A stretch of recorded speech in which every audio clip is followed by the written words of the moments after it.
यदि आप भी बिहार बोर्ड से वर्तमान में क्लास 11th में स्टडी कर रहे हैं और आज आपका होम साइंस का पेपर होने जा रहा है 25 मार्च के दिन, तो प्यारे बच्चों आज मैं आपका होम साइंस का बिल्कुल ओरिजिनल प्रश्न पत्र लेकर आ गया हूं, जिसका हम लोग ऑब्जेक्टिव प्रश्न का चर्च पहले ही कर लिए थे। इस चैनल पर मैं ऑब्जेक्टिव का वीडियो ऑलरेडी अपलोड है। अगर आप ऑब्जेक्टिव का वीडियो नहीं देखे हैं तो आप ऑब्जेक्टिव का वीडियो सबसे पहले देख लेंगे, उसके बाद हम लोग इसका सब्जेक्टिव का वीडियो देखेंगे प्यारे साथियों। तो चलिए हम लोग अभी की इस वीडियो में सब्जेक्टिव प्रश्न की ओर चलते हैं। बिल्कुल ओरिजिनल प्रश्न पत्र है, सेम टू सेम यही प्रश्न पत्र रहेंगे आपके एग्जाम में, जैसा कि मैं आपको गारंटी भी दिया था कल आपका एग्जाम में, अर्थात कि आज यही पेपर आपको एग्जाम में रहेंगे, जिसका हम लोग ऑब्जेक्टिव की चर्चा कर लिए थे। तो अभी की इस वीडियो में हम लोग आपका होम साइंस का सब्जेक्टिव का उत्तर देखेंगे। काफ़ी छात्र का डिमांड आया कि सब्जेक्टिव उत्तर लेकर आए, इसी डिमांड से लेकर मैं आपके लिए पूरा सुबह से आंसर तैयार कर लिया और उसके बाद मैं इसका उत्तर लेकर आ गया हूँ। ठीक है प्यारे बच्चों, तो अभी तक इस वीडियो को लाइक नहीं किए हैं तो एक बार लाइक कर लेंगे सभी छात्र, और उसके साथ साथ इस चैनल को अगर आप नए होंगे तो चैनल को सब्सक्राइब करना भूलेंगे नहीं, क्योंकि आपके लिए क्लास 2026 में जो भी आपका न्यूज़ वगैरह की अपडेट होता है, जो चीज़ भी इस चैनल से आपको रिलेटेड बहुत सारा जानकारी मिल जाएंगे। आप थोड़ा सब्सक्राइब कर देखिए, आपको बहुत सारा फायदा होंगे। ठीक है बच्चों, तो चलिए सबसे पहले यहाँ पर हम लोग देख लेते हैं। यहाँ पर सबसे पहले सेक्शन बी में हम लोग देखेंगे आपका शॉर्ट आंसर टाइप का, अर्थात कि लघु उत्तरीय टाइप का प्रश्न आपको दिया गया है, जिनमें से प्यारे बच्चों आपको 1 से 20 तक का उत्तर दिया गया है, जिनमें से आपको किन्हीं 10 प्रश्न का उत्तर देना है। तो मैं आपको किन्हीं 10 प्रश्न का उत्तर, अब इसमें देखिए काफ़ी शानदार प्रश्न है, अर्थात कि सभी में 11th के एग्जाम में जो आपका एनुअल एग्जाम हो रहा है, इसमें वन शॉट नोट ही लिखने के लिए बताया जा रहा है। किस पर वन शॉट नोट लिखेंगे, कि जैसे कि आपको मैं इसका PDF भी दे दूंगा आगे, आप घबराने की बात नहीं है। यकृत पर, त्वचा पर, आमाशय पर, पोषण पर, आहार आयोजन पर, उसके बाद यहाँ पर देखिए प्राकृतिक रेस पर, गृह प्रबंध पर, कार्बोहाइड्रेट पर। प्यारे बच्चों यहाँ पर देखिए आपको अर्थात कि पूरे प्रश्न में आपका जो लघु उत्तरीय टाइप है उसमें वन शॉट नोट ही लिखना है। ठीक है, बाल विकास पर, वसा पर 10 पर नोट लिखना है, पारिवारिक संसाधन पर, उसके बाद यहाँ पर देखिए टीकाकरण पर लिखना है, जल पर लिखना है। यहाँ पर आप याद कर लीजिए, सभी प्रश्न आज के एग्जाम में बिल्कुल रहेंगे। विटामिन पर, परिधन का महत्व पर, ग्रामीण स्वच्छता पर, संतुलित आहार पर। आप यहाँ पर देखते चलिए, सभी प्रश्न को देख लीजिए, उसके बाद मैं सभी प्रश्न का आपको उत्तर बताऊंगा। यही आपको 20 था, जिसमें से आपको 10 बनाना था। चलिए तो हम लोग बारीकी से 10 का उत्तर हम लोग पहले देख लेते हैं, उसके बाद हम लोग दीर्घ उत्तरीय टाइप की बात करेंगे। ठीक है, सबसे पहले यकृत था, तो यकृत पर अर्थात कि लीवर पर मैं लिख दिया, और इस प्रकार से आप यहाँ पर देखेंगे।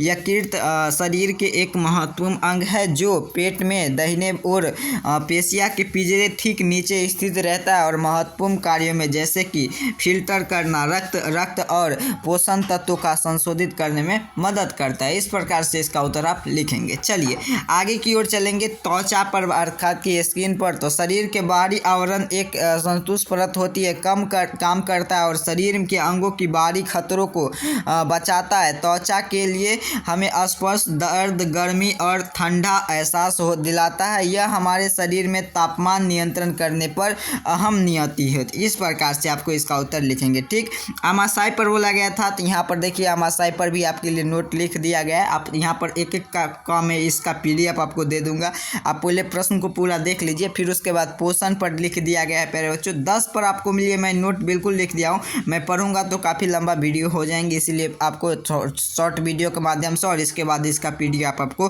प्रोवाइड करा दूँ। ठीक, यहाँ पर देखिए प्राकृतिक रेशा पर मैं आपको बताया था, इसका भी उत्तर यहाँ पर लिख दिया गया। आपको वीडियो का क्वालिटी तेज़ नहीं दिखा रहा होगा तो आप 360p पर कर लीजिए, नहीं तो इसका PDF तो आपको मिलेगा। 7-9 प्रश्न का उत्तर लिखा गया, गृह प्रबंध के बारे में, कार्बोहाइड्रेट के बारे में, अर्थात कि 10 नोट आपके लिए शॉर्ट लिखा गया है। ठीक है, और उसके बाद हम लोग दीर्घ उत्तरीय टाइप प्रश्न की ओर चले बात कर लेते हैं। ठीक है, संतुलित आहार अर्थात कि बैलेंस डाइट के बारे में। तो चलिए अब हम दीर्घ उत्तरीय टाइप की प्रश्न को देख लेते हैं। प्यारे बच्चों ये तो आपका लघु उत्तरीय टाइप अर्थात कि लॉन्ग यानी कि शॉर्ट आंसर टाइप की प्रश्न की समाप्त हो गया है। अब चलिए दीर्घ उत्तरीय टाइप का, और यही प्रश्न पत्र रहेंगे आज के एग्जाम में। मैं आपको गारंटी भी लिया हूं, और आपके एग्जाम में यही प्रश्न पत्र देखने को मिलेंगे। ऑब्जेक्टिव का वीडियो जो छात्र नहीं देखे होंगे वो आप जरूर देख लीजिएगा। ठीक, चलिए यहाँ पर देखेंगे 21 से लेकर 26 तक में प्रश्न पूछा गया, जिनमें से किन्हीं 3 प्रश्न का आपको उत्तर देना है। तो चलिए प्यारे बच्चों हम लोग देखिए, सबसे पहला नंबर प्रश्न आपसे पूछा गया है कि भोजन और पोषण से आप क्या समझते हैं और त्वचा के कार्यों का वर्णन करें। उसके बाद हमें यहाँ पर देखने को मिलेगा संक्रमण रोग के फैलाने के रोकने के लिए क्या उपाय किया जाना चाहिए। उसके बाद गर्भावस्था के दौरान सामान्य असुविधा क्या है, वायु प्रदूषण के कारण वर्णन करें। उसके बाद यहाँ पर देखिए शरीर के प्रोटीन का क्या कार्य है। ठीक है, ये आपका 6 अर्थात कि 6 प्रश्न है जिनमें से आपको 3 बनाना है। ठीक है, तो चलिए आइए हम लोग तीनों का उत्तर देख लेते हैं प्यारे बच्चों। आइए यहाँ पर देखिए, सबसे पहले आपके लिए यहाँ पर 22 नंबर प्रश्न है, अर्थात कि त्वचा के कार्य का वर्णन किया गया है। त्वचा का कार्य शरीर का बड़ा अंग है और यह महत्वपूर्ण कार्य करती है। इस प्रकार से देखिए सभी प्रश्न का उत्तर आप यहाँ पर देखिए लिख लीजिएगा। ठीक, चलिए आगे हम लोग 23 नंबर संक्रमण रोग को फैलाने के लिए रोकने के लिए क्या उपाय किया जाना चाहिए, इस प्रकार से आप यहाँ पर देखेंगे और इसका उत्तर आप यहाँ से देखिए पूरा का यहाँ से लेकर यहाँ तक छाप देंगे। ठीक है, फिर उसके बाद यहाँ पर गर्भावस्था के दौरान असामान्य असुविधा क्या है, तो इसके बाद यहाँ पर देखेंगे प्यारे बच्चों, यहाँ पर मितली और उल्टी, इस प्रकार से कम दर्द, थकान, कमजोरी, इस प्रकार से आप देख लीजिए। पाचन की समस्या, सूजन, मन परिवर्तन, इस प्रकार से आपको इसका उत्तर लिख लेंगे। और उसके बाद इसका मैं एक एक्स्ट्रा का उत्तर दे दिया, आपको 3 ही बनाना था, आपको इसी में से कोई एक का उत्तर लिख लीजिएगा। ठीक, जो आपको इजी लगे, जैसे कि वाहन का निकालने में वाली धुआं, कारखाने में उत्सर्जन, जैव ईंधन, कचरे जलाना, प्राकृतिक कारण। 26 का अर्थात कि सभी प्रश्न का उत्तर यहाँ पर अपडेट है, आप यहाँ पर क्लियर देखिए, अर्थात कि सभी प्रश्न का उत्तर यहाँ पर आप दे देते। इसका PDF कैसे मिलेगा, इस नंबर पर आप हमें अपना नाम, अपना वर्ड लिखकर आप हमें भेज दीजिए। इस नंबर पर मैं आपको इसका PDF सेंड कर दूंगा। ठीक है बच्चों, तो चलिए तब तक के लिए इतना कार्य कर लीजिए। 90 663 373 पर आप अपना नाम, अपना वर्ड लिखकर हमें भेज सकते हैं और इसका व्हाट्सअप ग्रुप का लिंक आपको व्हाट्सअप ग्रुप में मिल जाए। ठीक है, तो ये 90 663 373 पर आपको अपना नाम, अपना वर्ड लिखकर हमें जरूर व्हाट्सअप करें और इसका PDF प्राप्त करें। मिलते हैं नेक्स्ट वीडियो में, तब तक के लिए प्यारे साथियों आप सभी को बहुत बहुत धन्यवाद।